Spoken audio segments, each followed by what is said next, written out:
Ron Klain is the former chief of staff to President Biden. He was with the administration across those first 2 years. He was the president's right-hand person.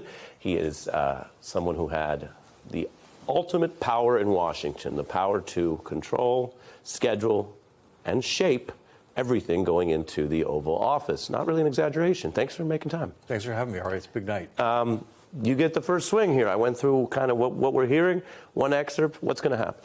Well, so as you kind of alluded to, this is to public policy what the Super Bowl is to football. There are some people who watch the NFL every weekend. There's some people who watch the beat every night. But millions of people who don't watch football watch the Super Bowl. And millions of people who don't watch cable news watch the State of the Union. Yep. It's the president's chance to talk directly to voters, talk directly to the American people, and lay out his agenda for what he would do, what he wants to do this year and in 4 more years if he got reelected. I think that's very important. I think people want to hear him be forward-looking and lay out new things that he's going to do. The president will talk about his accomplishments, of course, talk about the State of the Union. That's what the address is. But what people really want to hear is what's next. There's a reason why when you go to the movies, they show you the coming attractions. You know, that's what people want to see, what's coming up next. And I think that's important for the president to do that tonight in some key policy areas. Let's talk pros and cons. Yeah. A big con has been the age issue has sort of metastasized, maybe unfairly, maybe because of the media, but it's not just the traditional press. On the internet, if you look around, you go on TikTok, a lot of people talking about this, and it applies, as I mentioned, fairly to both candidates. That is a con. I'm wondering if you think that's something he has to somehow implicitly or explicitly address tonight. On the pro side, it bears repeating. You couldn't have scheduled a better market close. It seems like when he says tonight, hey, Main Street jobs and Wall Street markets and investment in this country are on the up, who can factually disagree with that?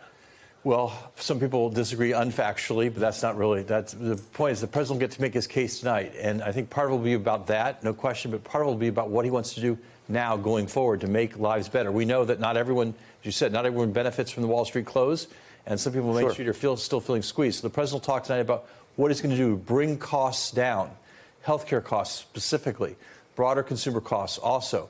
And he's also going to talk about housing tonight, and a new proposal to give a tax credit to first-time home buyers to make housing more affordable for a lot of young people who haven't been able to buy their first house, and a tax credit to encourage people to sell their starter homes. There's more supply of homes. And so we know housing is a big problem in the country, and instead of just complaining about it, Joe Biden's going to make clear his proposals to do something about it tonight. You didn't mention the age thing that I brought up. Do you think that he talks about not only the State of the Union, but the state of Biden? What we know is when voters actually see the president in these big moments, they tend to grow in their confidence in him. We had that last year. We had a lot of age questions going into the State of the Union last year. It was my second to last day at the White House. The president went out there. He gave a great speech. You saw that engagement he had with Republicans. People left there saying, hey, that's a vigorous president.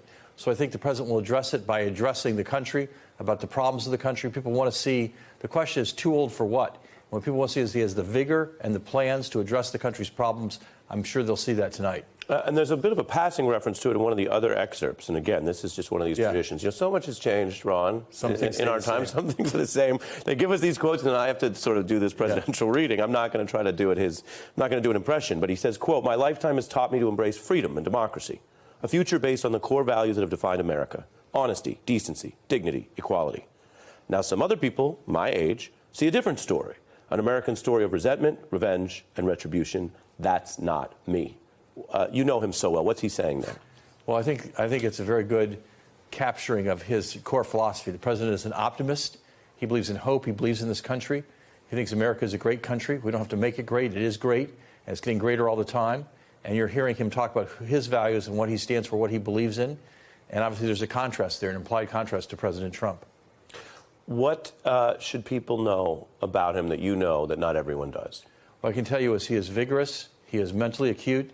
He is great in meetings in the White House, asks hard questions, insists on getting the details and digging into the answers.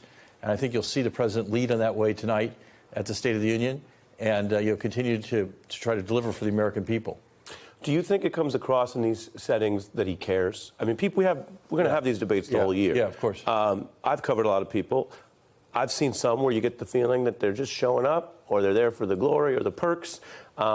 Does he use tonight to also show, hey, I care a lot about this. That's why I'm running again? Yeah, I think that will be part of the message tonight, that the president, grew up in Scranton, didn't have any privilege in his upbringing, and, understands what a lot of the people in the country are still going to. We had a a catastrophe in the economy in 2019 and 2020.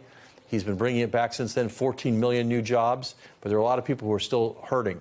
You'll hear the president talk about them tonight, what he's going to do to try to make their lives better.